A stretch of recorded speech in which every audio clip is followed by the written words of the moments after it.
endure it forever. Lord, you are good, yeah. Lord, you are good and your mercy endure it forever.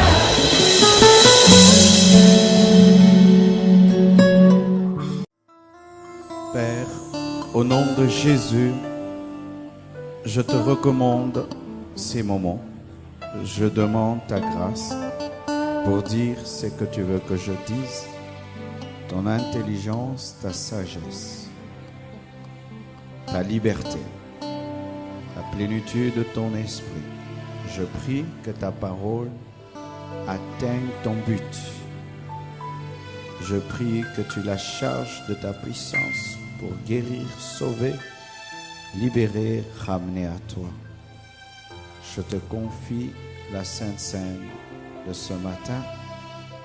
Je prie que tu bénisses cette réunion par ta présence, que tu nous soutiennes, ô Dieu.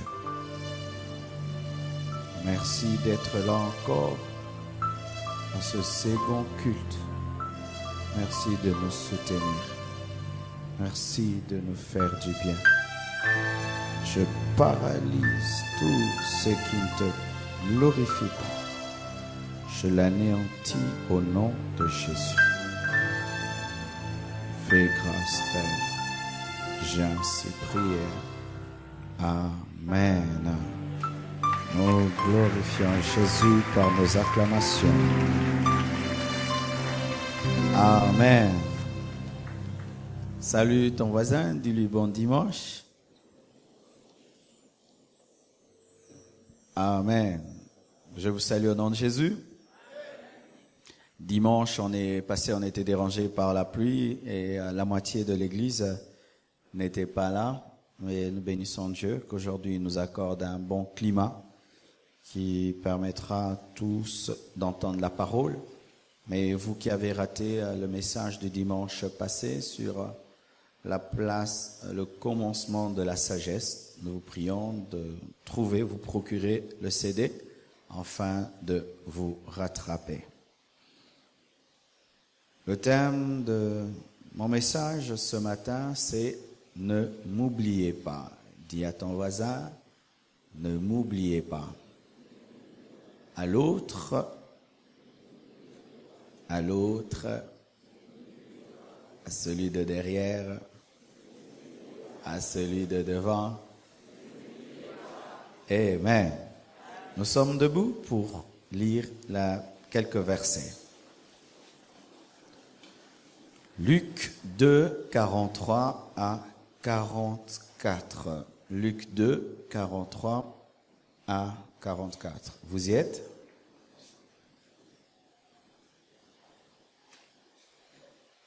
C'est bon? Nous lisons 1, 2, 3. Puis, quand les jours furent écoulés et qu'ils s'en retournèrent, l'enfant Jésus resta à Jérusalem. Son père et sa mère ne s'en aperçurent pas, croyant qu'il était avec leurs compagnons de voyage. Ils firent une journée de chemin et le cherchèrent parmi leurs parents et leurs connaissances. Nous lisons également 1 Corinthiens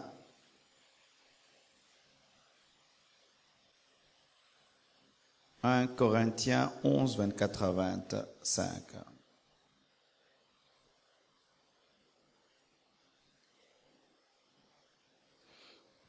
Vous y êtes? 1 Corinthiens 11, 24 à 25. 1, 2, 3.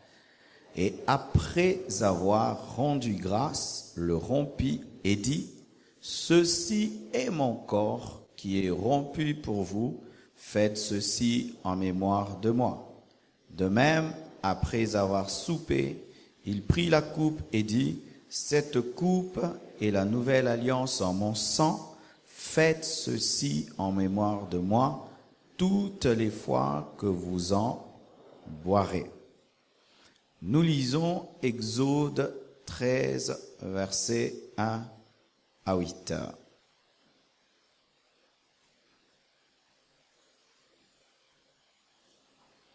Exode 13, 1 à 8.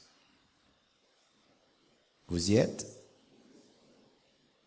1, 2, 3. L'Éternel parla à Moïse et dit, consacre-moi tout premier-né parmi les enfants d'Israël, tant des hommes que des animaux, il m'appartient. Moïse dit au peuple, souvenez-vous de ce jour où vous êtes sortis d'Égypte, de la maison de la servitude, car c'est par sa main puissante que l'Éternel vous en a fait sortir. On ne mangera point de pain levé. Vous sortez aujourd'hui dans le mois des épis. Quand l'Éternel t'aura fait entrer dans le pays des Cananéens, des Hétiens, des Amoréens, des Éviens et des Jébusiens, qu'il a juré à tes pères de te donner, pays où coule le lait et le miel, tu rendras ce culte à l'Éternel dans ce même mois. Pendant 7 jours, tu mangeras des pains sans levain, et le 7e jour, il y aura une fête en l'honneur de l'Éternel. On mangera des pains sans levain pendant les 7 jours. On ne verra point chez toi de pain levé, et l'on ne verra point chez toi de levain dans toute l'étendue de ton pays. Tu diras alors à ton fils, c'est en mémoire de ce que l'Éternel a fait pour moi lorsque je suis sorti d'Égypte. Nous terminons avec Luc 18, verset 8.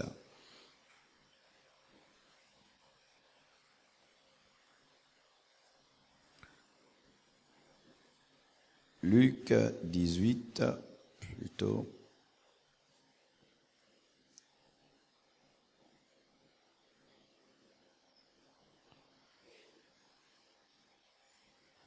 Je vous le dis, il leur fera promptement justice. Mais quand le Fils de l'homme viendra, trouvera-t-il la foi sur la terre? Acclamons la parole du Seigneur. Asseyez-vous, s'il vous plaît. Aujourd'hui, nous avons Sainte Seine et il y a longtemps que nous avons célébré la Sainte Seine. Il fut un temps, on célébrait la Sainte Seine chaque vendredi et les gens ont pris l'habitude de sorte que ça avait perdu son caractère sacré.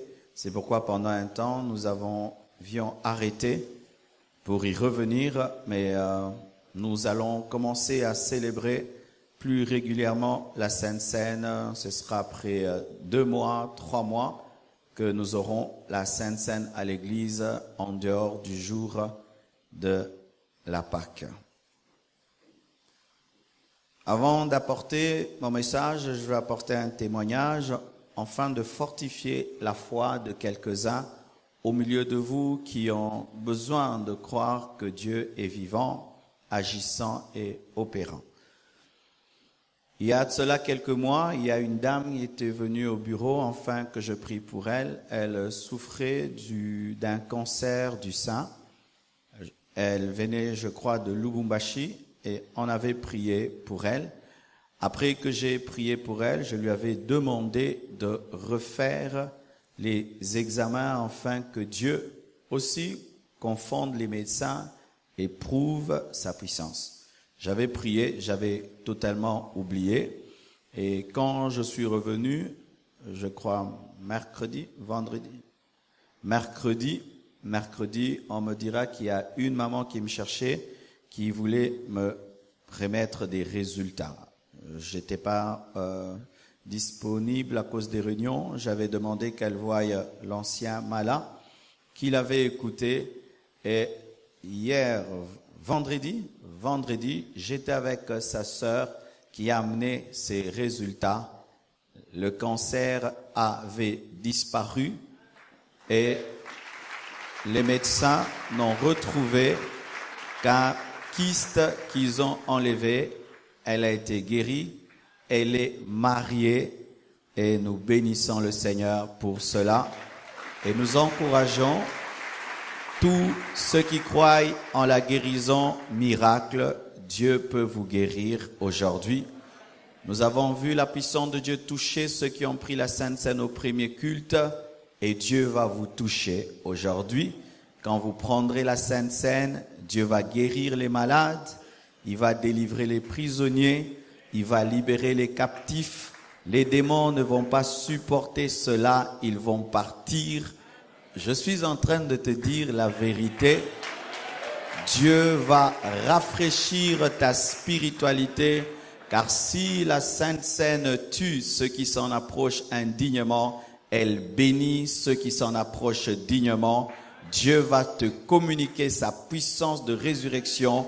Tu seras en contact avec la grâce de Dieu. Ce matin, si tu crois, tu verras la main de Dieu, tu verras la gloire de Dieu. Il va t'arriver ce que tu es venu chercher en ce lieu. Tous ceux qui sont venus chercher Dieu de tout leur cœur vivront Dieu ce matin, verront Dieu ce matin. Tous ceux qui ont quitté leur maison avec la décision d'être touchés par Dieu, Dieu vous touchera car il répond à la prière. C'est pourquoi toutes les nations viendront à lui. Nous acclamons Dieu pour la guérison de notre sœur. Ne m'oubliez pas. Nous sommes là en train de parler de la Sainte Seine. Mais sachez bien aimés que beaucoup de choses que nous trouvons dans le Nouveau Testament tirent leur origine de l'Ancien Testament parce que Dieu est un pédagogue qui a toujours tendance à commencer les choses dans les flous et les éclairer progressivement. C'est pourquoi la Bible dit que l'Ancien Testament est l'ombre et le Nouveau Testament est la réalité. La Sainte Seine établie par Jésus-Christ n'est pas tombée comme ça que Jésus-Christ décide de rompre le pain, de présenter le vin et d'instituer la Sainte Seine. C'est parce que dans l'Ancien Testament, il y avait déjà l'ombre de la Sainte Seine qu'il devait confirmer par sa vie. D'où provient cela? Dieu suscite une femme, Adam et Ève, et le diable les séduit, amenant l'homme sous l'emprise du péché et sous l'emprise du jugement. L'homme qui était appelé à être éternel était condamné à mourir. Et il mourait sans espérance de salut. Le diable se réjouit de pouvoir dominer le monde et d'être le prince de ce monde et d'engendrer au travers d'Adam des hommes pécheurs, car après la chute d'Adam, les hommes naissent pécheurs et sous l'emprise de l'ennemi. Mais lorsque Dieu juge l'homme en ajoutant, en mettant des ronces, des épines sur la terre, lui disant qu'il mangera à la sueur de son front, il dit au serpent qu'il va manger la poussière et qu'il rampera. À la femme, il dit que tu enfanteras avec des douleurs, mais ta postérité, pas la postérité de l'homme, ta postérité écrasera la tête du serpent. Mais pendant que ta postérité écrasera la tête du serpent, le serpent mordra le talon de ta postérité pour dire que ta postérité, en écrasant la tête du serpent, mourra. Parce que si un serpent te mord, il te communique son venin et te tue. C'est-à-dire que lorsque ta postérité tuera, elle aussi sera tuée. Mais Dieu n'avait pas tout révélé au serpent que cette postérité qui mourra sera capable de ressusciter. Amen. Et Dieu donne à Adam et Ève deux enfants, Caïn et Abel. Caïn tue Abel et Dieu suscite à la place d'Abel Seth. Et par Seth, Dieu suscite Enoch. Par Enoch, Dieu suscite Noé. Par Noé, Dieu crée le déluge et sauve Noé et sa postérité dans l'arche. Et Noé avait 3 fils, Sem, Cham et Japheth. Parmi ces 3 fils, il choisit Sem et par Sem, il engendre Abraham. Et par Abraham, il veut commencer une nation qui sera pour lui son horloge sur la terre, et ce sera une nation par laquelle il passera afin de répandre le salut sur la terre. Mais lorsqu'il appelle Abraham, il lui donne une grande promesse. Il lui dit que tu seras une source de bénédiction pour toutes les nations. Mais il lui dit aussi que ta postérité ira en captivité pendant 400 ans. Abraham meurt, mais il ne vit pas cette prophétie. Isaac meurt, il ne vit pas cette prophétie. La prophétie vient s'accomplir sur Jacob. Jacob engendre des fils, et parmi les fils, il aime un plus que les autres, Joseph. Il lui donne une tunique multicolore, symbole de son amour, et cet amour amène la jalousie de ses frères qui le vendent, et il se trouve en Égypte, les précédents dans la prophétie. Des temps de famine viennent sur la terre, faisant que Dieu, par Joseph, puisse sauver, épargner l'Égypte de la famine, mais la famine frappe Jacob, de sorte que Jacob est obligé d'envoyer ses fils en Égypte. Joseph se révèle à ses frères, et ainsi il amène Jacob dans la terre de l'Égypte. Lorsque Jacob va en Égypte, ce n'est pas pour être prisonnier. Lorsque les frères de Joseph vont en Égypte, ce n'est pas pour être prisonniers, mais sans qu'ils le sachent, en train de chercher à combler leur famine, ils sont en train d'accomplir la prophétie que Dieu a donnée à Abraham. Nous avons un Dieu très intelligent. Alléluia. Et lorsqu'ils vivent là, la Bible nous dit que Joseph, profitant de son élévation en Égypte, amène son père à Goshen, qui était une bonne terre. Et Israël, les 12 tribus d'Israël sont en paix pendant la vie de Joseph. Mais Joseph étant un homme finit par mourir. Le pharaon qui lui était favorable aussi finit par mourir. Mais dans les temps qui viennent, un pharaon qui ne connaissait pas Joseph, qui ne connaissait pas la bonté de Dieu au travers de Joseph, a commencé à maltraiter le peuple d'Israël. C'est là maintenant que la prophétie commence à s'accomplir. Les Israélites deviennent des prisonniers, deviennent des esclaves. Ils construisent des pyramides, ils construisent des villes, ils souffrent, ils peinent, mais ils savent qu'ils sont fils d'Abraham, ils savent qu'ils ont une promesse, ils savent que Dieu avait dit qu'ils feront 400 ans, ils partiront, ils savent qu'ils sont une nation de Dieu, mais ils vivent le contraire. Et le pharaon les assujettit, les domine et les maltraite. Et il commence à soupirer après la délivrance. Des années arrivent, Dieu au travers d'un couple suscite un homme qui s'appelle Moïse. Mais sa naissance coïncide avec une loi. Car lorsque Israël se retrouve en Égypte, malgré la souffrance, Israël se multiplie jusqu'à effrayer Pharaon qui décide de commencer à tuer tous les fils mâles. Et Moïse est épargné. Il est mis sur le Nil et se retrouve dans la maison de Pharaon. Mais rempli de l'amour pour sa patrie, il libère l'un de ses frères de l'emprise d'un Égyptien et il est obligé de fuir dans le désert. Dans le désert, il fait 40 ans. Et après 40 ans, il a une apparition de Dieu au travers d'un buisson ardent. Dieu lui parle et lui dit de rentrer en Égypte afin de libérer son peuple. Mais quand Dieu l'envoie, il ne lui donne pas une armée, il ne lui donne pas des chevaux, il ne lui donne pas des chars, mais il lui donne son onction, sa parole, il lui donne son propre bâton de berger qui devient le bâton de Dieu. Et Moïse va à présent en Égypte afin de libérer son peuple de l'emprise de Pharaon. Il se tient devant lui et il jette son bâton. Lorsqu'il jette le bâton se transforme en serpent et il pense que Pharaon va fuir et que tout le monde va dire l'Éternel est Dieu. Mais lorsqu'il lance le bâton, les magiciens d'Égypte aussi lancent leur bâton et leur bâton se transforme également en serpent. C'est alors que Dieu maintenant décide d'opérer dans les plaies. Dis à ton voisin les 10 plaies. Il décide de frapper la puissance de l'Égypte, de frapper les dieux égyptiens afin de démontrer au pharaon qu'il est plus fort et de libérer son peuple. Le premier fléau, Dieu change l'eau en sang. Mais malgré qu'ils changent l'eau en sang, les Égyptiens vont, ils creusent des trous qui les permettent d'avoir un peu d'eau potable et pouvoir boire. Et cela remplit encore le Pharaon d'incrédulité et il refuse de libérer Israël.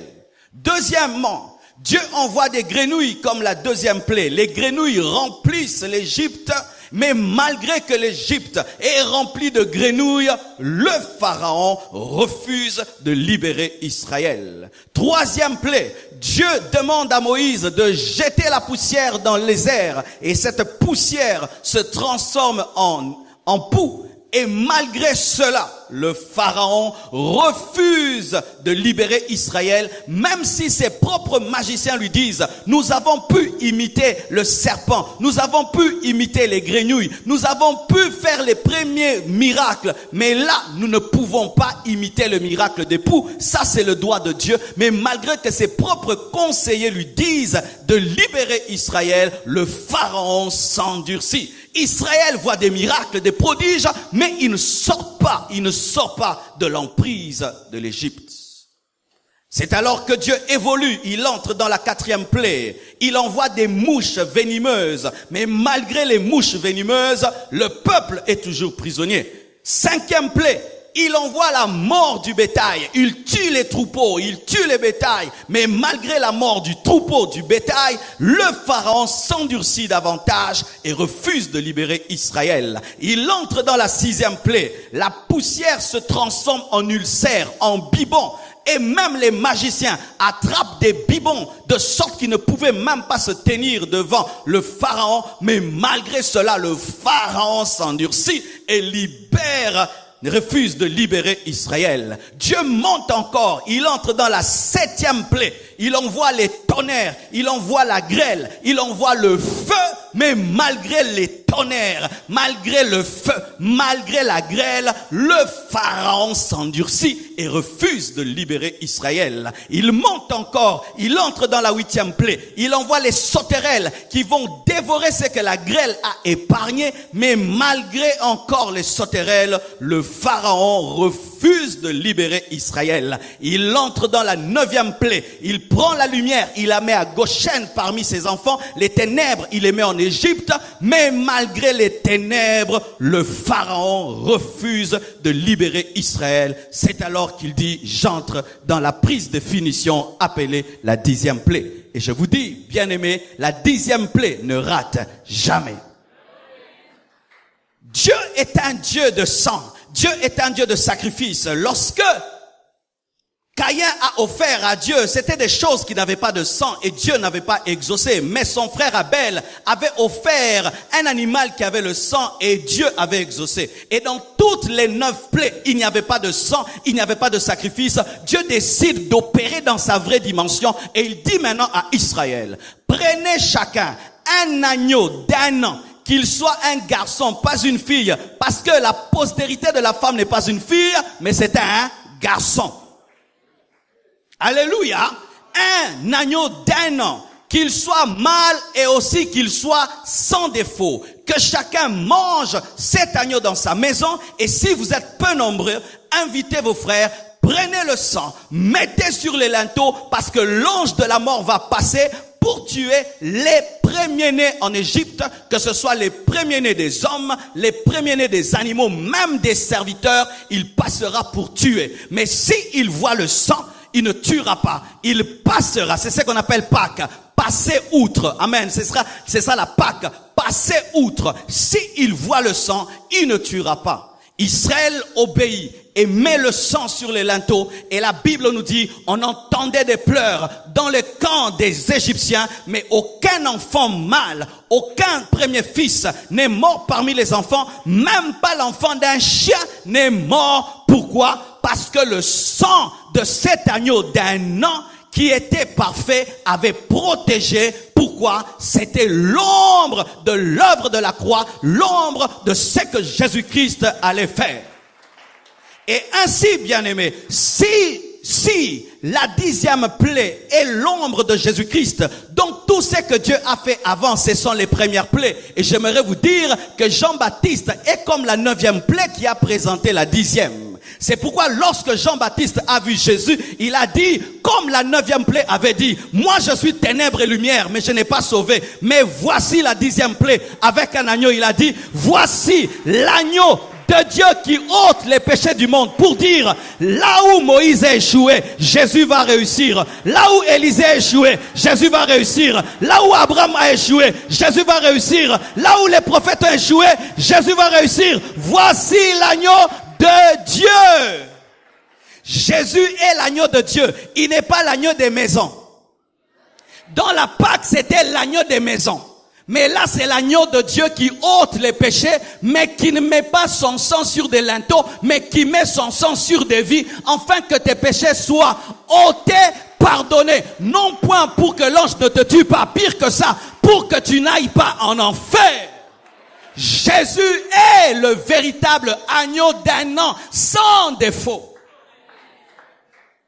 Toutes les autres plaies ne pouvaient contenir de sacrifice, car c'est seulement l'agneau d'un an qui pouvait contenir le sacrifice, car c'est seulement par cette méthode que Dieu pouvait sauver. C'est pourquoi tous les prophètes sont venus, mais personne n'est mort à la croix. Élisée n'est pas mort à la croix, Abraham n'est pas mort à la croix, mais Jésus, qui est l'agneau sans défaut, lui pouvait mourir à la croix. On ne prenait pas qu'un agneau, on prenait un agneau sans défaut. Et le principe pour être sans défaut, tu dois être seulement la postérité de la femme. Car si tu es la postérité de la femme et de l'homme, tu as le sang d'Adam. Mais si tu es la postérité de la femme, tu n'as que le sang de Dieu.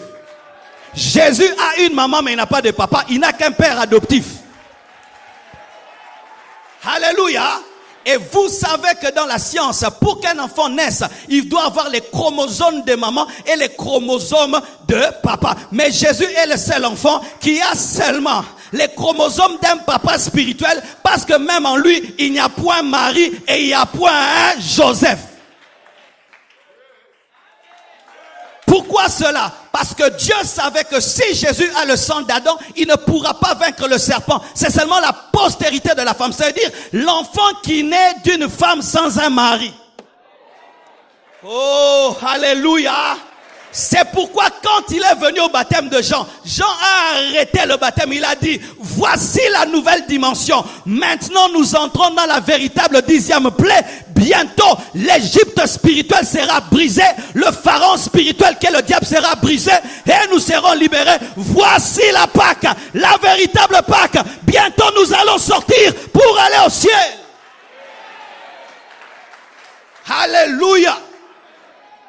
Maintenant, écoutez ceci. Lorsque Dieu établit la première Pâque, je vois en lui une certaine jalousie. Il dit, vous ferez une fête annuelle pour que vous puissiez vous rappeler de ce que j'ai fait et d'où vous êtes venus. Pourquoi? Parce que vous entrerez dans une terre de lait et de miel qui peut faire que vous oubliez.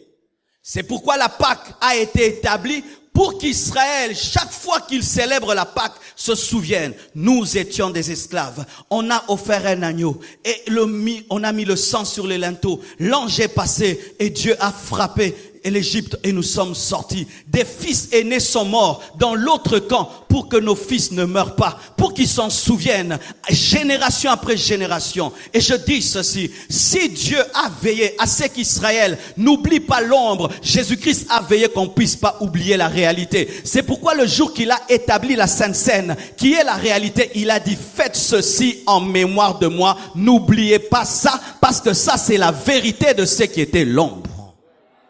Alléluia. Vous savez pourquoi? Il est toujours possible d'oublier l'agneau lorsque tu manges le miel. Il est toujours possible d'oublier l'agneau lorsque tu manges le miel. Il est souvent possible d'oublier le pain sans levain lorsque tu as le lait. Il est souvent possible d'oublier Dieu lorsque tout va bien. Il est possible d'oublier Dieu lorsque tu entres dans ta bénédiction. C'est pourquoi chaque année, il y avait un rendez-vous de souvenirs, parce que l'homme qui oublie cesse d'obéir.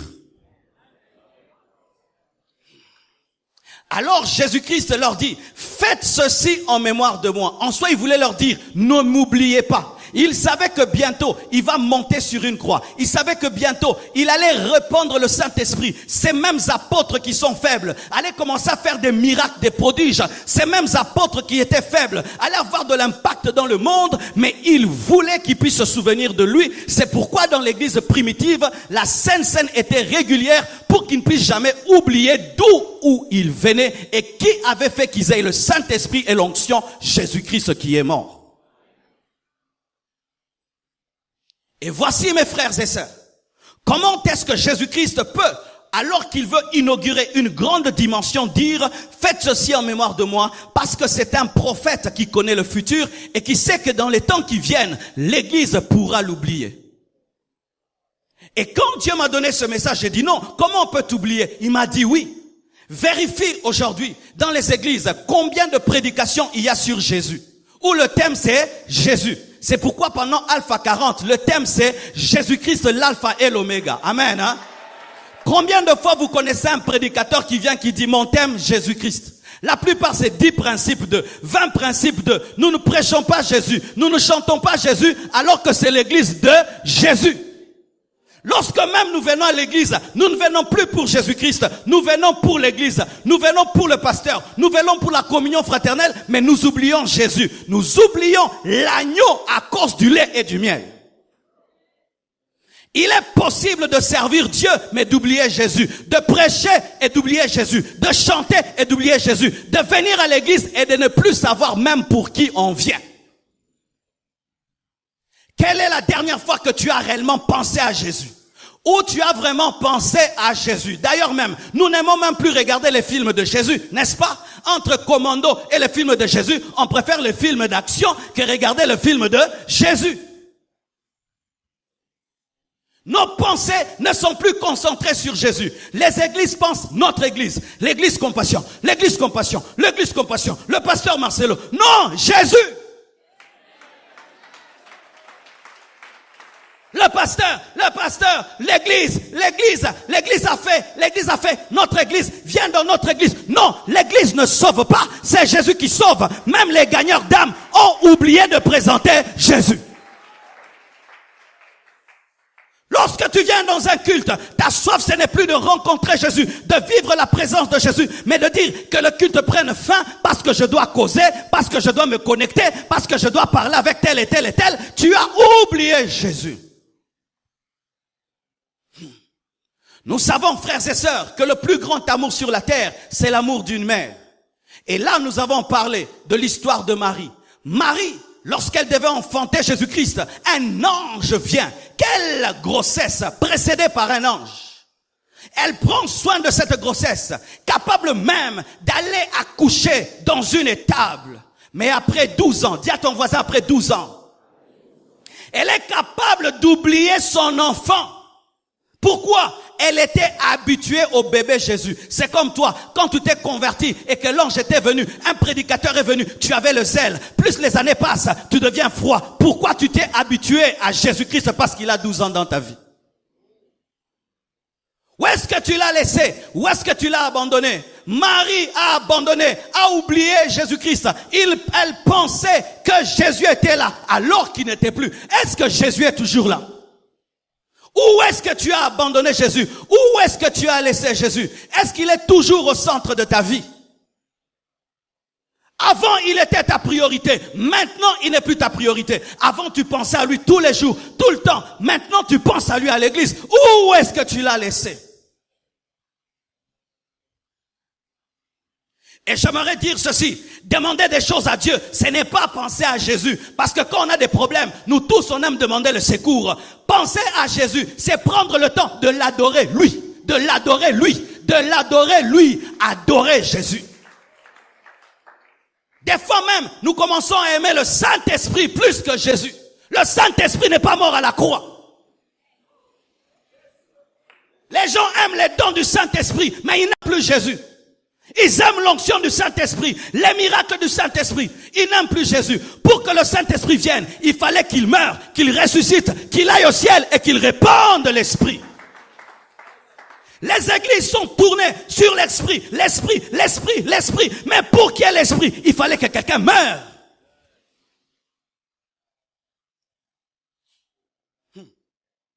Où est-ce que tu l'as fait tomber? Où est-ce que tu l'as abandonné? Où est-ce que tu l'as laissé? Tu priais jusqu'à entrer dans la profondeur de Dieu. Maintenant tu pries, tu restes toujours superficiel. Quelle est la dernière fois dans ta prière que tu as senti la présence de Jésus? Quelle est la dernière fois que tu as senti de l'amour pour Jésus?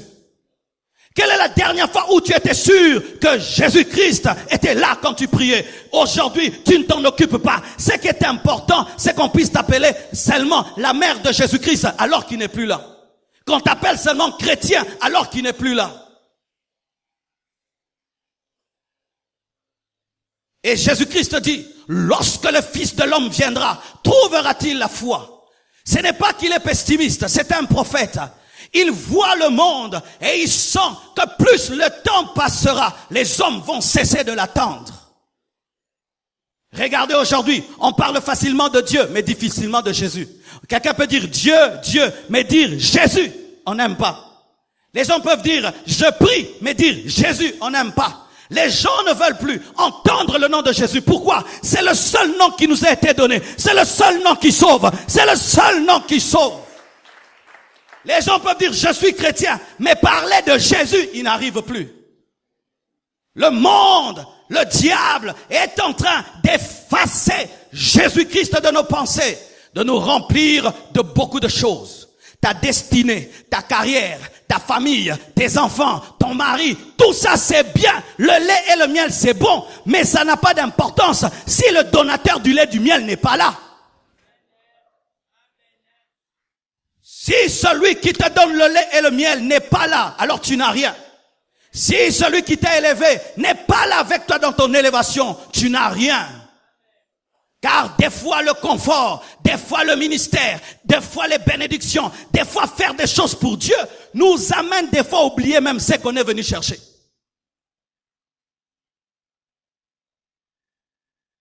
Il l'avait à 1 année, 2 ans, mais arrivé à 12 ans, habitué, bien-aimé, que Dieu te donne la grâce de toujours trouver Dieu comme étant un nouveau Dieu pour toi. Ne vous habituez jamais aux choses de Dieu. Ne vous habituez jamais aux choses de Dieu. C'est pourquoi je te prêcherai aujourd'hui de tout mon cœur. Demain de tout mon cœur. Je ne m'habituerai jamais de prêcher sur cette chair. Pourquoi? Il est chaque fois nouveau.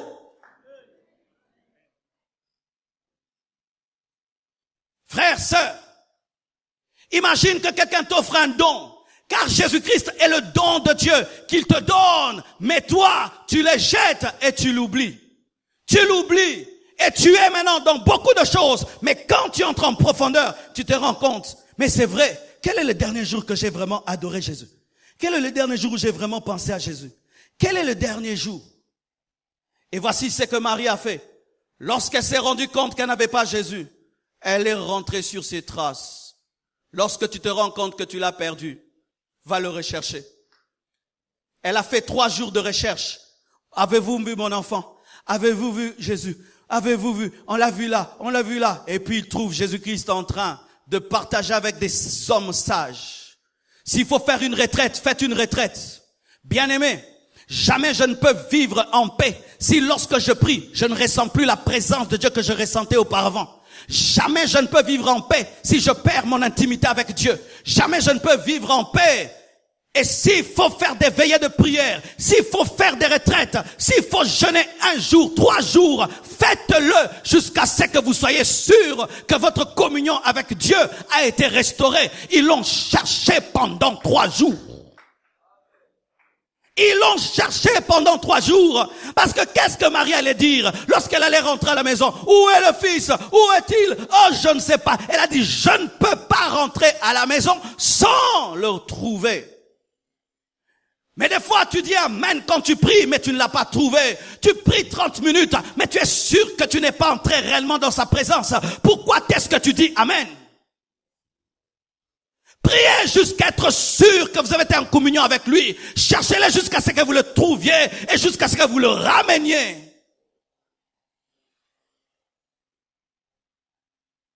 Ne m'oublie pas. Ne m'oublie pas. Au début de ta foi, tu l'aimais.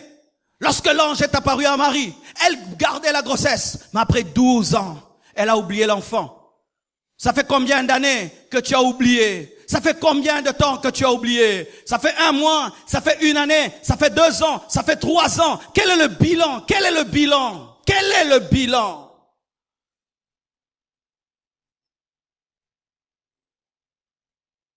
Aujourd'hui, je ne serai pas long parce qu'il faut qu'on prie. Et alors que je préparais ce message, il y a mon fils qui est venu dans mon bureau. Et pendant que je préparais, je lui ai posé la question, mais où est ton jouet qu'on t'a ramené? Maman Blanche, lorsqu'elle est partie avec moi en Allemagne, un temps je suis sorti pour recevoir les gens. Elle est sortie dans le froid pour chercher au Oracle un grand jouet comme ça, un gros camion. Elle est rentrée, elle a attrapé même une angine. Et partout où on allait, elle pensait à ce cadeau. Quand on est entré dans le train, elle avait son cadeau. On entre dans l'avion, elle accepte même que sa valise entre dans la soute, mais que le cadeau d'Oracle soit là parce qu'elle voulait faire la joie à son fils. On arrive à la maison, la première chose, elle présente à Oracle le cadeau. Il aime le cadeau. Il joue avec. Le matin, il joue. 2 jours, il joue. 3 jours. Mais hier, quand je lui pose la question, où est ton grand camion? Il me dit, là-bas. Et quand seulement il a dit là-bas, j'ai pensé à toutes les souffrances que sa mère a acceptées. Elle a accepté de porter un truc qu'elle n'allait même pas utiliser pour lui. Mais lui, après l'avoir utilisé quelques jours seulement, jette cela. Et nous utilisons Jésus aussi des fois comme un nouveau jouet. Quand tu viens à l'église pour la première fois, tu te convertis. Jésus, Jésus, Jésus, c'est le nouveau camion. Mais plus ça prend du temps, tu commences à enlever les pneus. Tu commences à chercher dedans qu'est-ce qu'il y a. Et puis tu commences à détruire, démolir, jusqu'à ce que c'est plus rien. Et puis tu jettes Jésus à la poubelle, tu cherches autre chose. Quand tu t'étais converti, tu sais comment tu priais. Quand tu t'étais converti, tu sais comment est-ce que tu lisais la Bible. Comment est-ce que tu parlais de lui partout. Même quand tu dormais, tu pensais à lui. Partout, Jésus, c'était ton Jésus, ton Jésus. Mais regarde maintenant ce qui t'arrive. C'est devenu un vieux jouet de rien du tout. Un vieux jouet. Et même quand on te pose la question, où est Jésus? Tu dis, il est resté dans la retraite que j'ai faite là il y a 3 ans. Et aujourd'hui, je suis sûr qu'Oracle ne va même pas jouer avec. Pourquoi? C'est un vieux jouet. Les enfants ont toujours besoin d'un nouveau jouet. Mais sachez ceci, sa mère peut lui acheter un autre jouet. Mais il n'y a pas 2 Jésus. Il n'y a pas 3 Jésus. Si tu détruis celui-là, tu jettes celui-là, il n'y a pas un autre. C'est pourquoi Marie savait qu'il n'y aura pas une 2e grossesse. Il n'y a que celle-là. Elle est rentrée récupérer le seul, l'unique, qui est le seul chemin. Dieu n'a pas un autre Jésus à vous proposer. Il n'a pas un Jésus-Christ Made in Kinshasa ou 2015 à vous proposer. Il n'y a que celui-là. C'est lui le chemin. C'est lui la vérité. C'est lui l'unique. C'est lui le sacrifice. C'est lui. C'est lui. Si tu perds celui-là, tu n'es plus sauvé. Bien-aimés frères, sœurs, ça blesse Dieu qui t'ait fait le plus grand cadeau au monde. Je dis le plus grand cadeau au monde, qui dépasse un immeuble, qui dépasse un gratte-ciel, Jésus-Christ de Nazareth. Dans la première Pâque, la Pâque juive, il fallait qu'il y ait des morts dans le camp de l'ennemi, dans les camps des Égyptiens. Il fallait que les taureaux des autres meurent. Pour qu'Israël soit sauvé, il fallait que les premiers fils des autres meurent. Mais pour ton salut, Dieu a pris son fils unique, son premier fils, son fils mâle. Il a pris son propre fils pour te sauver, car il est notre grand frère. Il a pris son fils afin de te sauver. Mais voyez comment est-ce qu'Israël a pu garder en mémoire la Pâque. Jusqu'aujourd'hui, on en parle. Mais les chrétiens ont oublié même pourquoi est-ce qu'ils ont été sauvés. Qui les a sauvés? Ce ne sont pas les pasteurs qui vous ont sauvés. Ce ne sont pas les églises qui vous ont sauvés. C'est Jésus. Même si vous ne l'avez pas vu, même si vous n'étiez pas là, même si vous n'avez pas vu sa croix, même si vous n'étiez pas là, Exode nous dit, tu le diras même à tes enfants qui n'ont pas expérimenté la passation, mais tu leur diras. même s'ils n'ont pas vu, tu leur diras. Ils doivent croire, même s'ils n'ont pas vu. Même si j'étais pas là, tu dois leur dire. Et ils doivent croire. Et même si je n'étais pas à la croix, je le crois.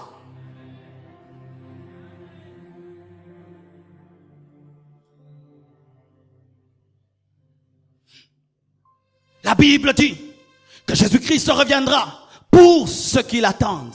Pour ceux qui l'attendent. Et pour attendre, il faut te souvenir. Lorsque l'Église commence à oublier Jésus, l'enlèvement n'aura pas lieu. L'enlèvement n'aura pas lieu. Si nous oublions Jésus, l'enlèvement n'aura plus lieu. Et je peux vous dire vrai, vrai de vrai, oui, nous oublions Jésus. Nous oublions Jésus. Comme on ne le voit pas. Comme on ne le voit pas. Et on voit le pasteur qui parle. Plus on écoute le pasteur, on voit le pasteur. Et on commence à croire que c'est l'église du pasteur. On commence à croire qu'il faut une communion avec le pasteur. La communion fraternelle devient plus importante que la communion avec Dieu. La recherche des bénédictions, des miracles et des choses personnelles commence même à prendre la place, de sorte même qu'il a quitté le centre de nos vies. Il n'est plus le centre de nos vies. Nous sommes devenus les centres de nous-mêmes. Moi, ma vie, ma famille, ma maison, ma vie, ma voiture, ma maison, ceci. Mais nous oublions.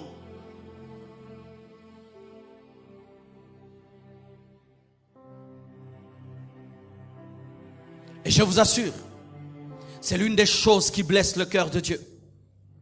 L'ingratitude. L'ingratitude. Il prend ta place, il meurt pour toi, pour que tu n'ailles pas en enfer, mais c'est lui que tu oublies. Le diable a eu beaucoup de chrétiens, de sorte même ils ne savent plus à qui ressemble Jésus. De sorte même que lorsqu'ils veulent avoir des modèles, ils doivent chercher un livre d'un homme de Dieu, chercher un livre de celui-là, parce que Christ n'est pas clairement dépeint dans leur cœur. As-tu une communion avec Jésus? Est-ce que tu l'as déjà rencontré? Et si même tu l'as rencontré, est-ce que tu continues à marcher avec lui? Est-ce que même dans ce culte, il te parle pendant que je prêche? Est-ce qu'il te parle? Je vous en supplie, perdez tout, mais ne perdez jamais Jésus. Perdez tout, ne perdez jamais Jésus. Un homme peut être riche comme il veut. Le jour que la mort vient, il oublie ses maisons, il oublie tout son nom. Il dit, cherchez-moi quelqu'un qui va prier pour moi. Vous savez pourquoi? Devant la mort, l'homme devient spirituel. Et n'attendez pas parvenir à de telles choses pour comprendre qui est premier dans vos vies. Mais alors que vous êtes en bonne santé et que tout va bien pour vous, matin Jésus, midi Jésus, le soir Jésus, dans mon sommeil Jésus, à 4 heures du matin Jésus, je conduis ma voiture, je pense à Jésus-Christ. Dieu me bénit, mais ma bénédiction n'est rien. Jésus et Jésus et Jésus. L'Esprit m'a dit de dire une sainte scène dans laquelle on n'amène pas le peuple à se remémorer Jésus n'est pas une sainte scène, car il dit faites ceci en mémoire de moi. Faites ceci pour vous souvenir de moi. Que Dieu vous bénisse. Souvenez-vous de Jésus.